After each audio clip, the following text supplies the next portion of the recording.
Connecticut lawmakers OK election monitor for Bridgeport after Hartford, Connecticut. AP, Connecticut lawmakers voted Tuesday to approve $150,000 in funding for a special election monitor for Bridgeport, as the state's largest city is enveloped in controversy after surveillance cameras recorded a woman stuffing pieces of paper into an absentee ballot drop box a week before the mayoral primary. Under the new legislation, the monitor will conduct inspections and investigations for the 2023 municipal election and the 2024 state election in Bridgeport.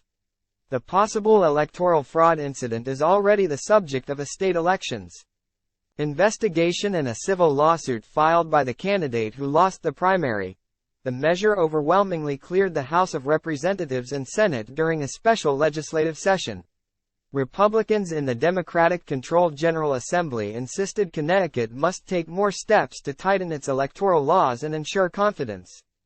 In elections across the state, it's necessary to show the people of Connecticut that we're not going to tolerate people undermining our election process, said State Senator Rob Sampson, a Republican from Wolcott.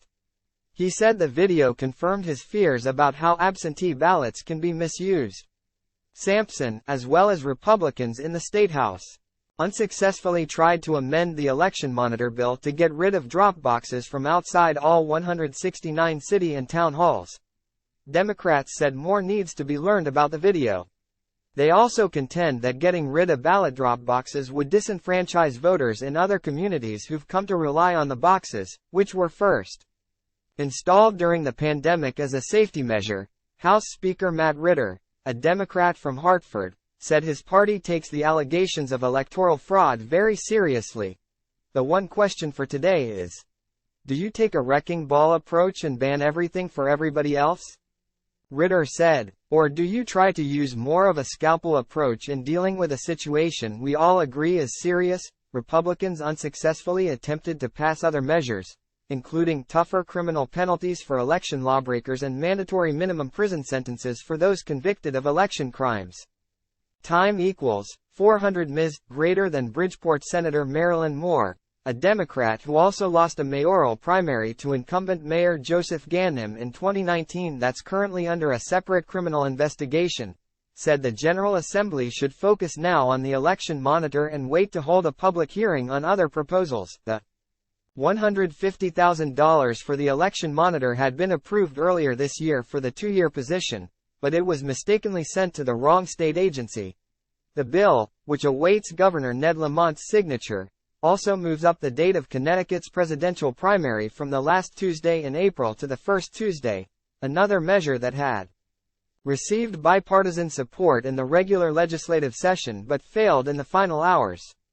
Connecticut will now join New York and Pennsylvania.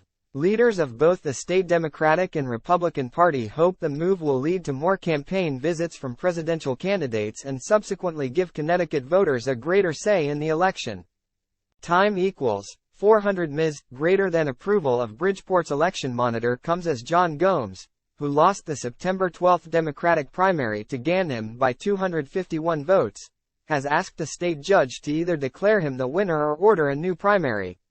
The judge has given lawyers in the case until next month to review voluminous amounts of evidence in the case. The videos, taken by city-owned security cameras, were made public by Gomes, Bridgeport's former chief administrative officer, days after he lost the Democratic primary.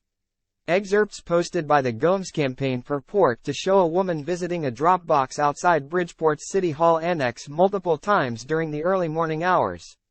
Under Connecticut law, people using a collection box to vote by absentee ballot must drop off their completed ballots themselves, or designate certain family members, police, local election officials or a caregiver to do it for them.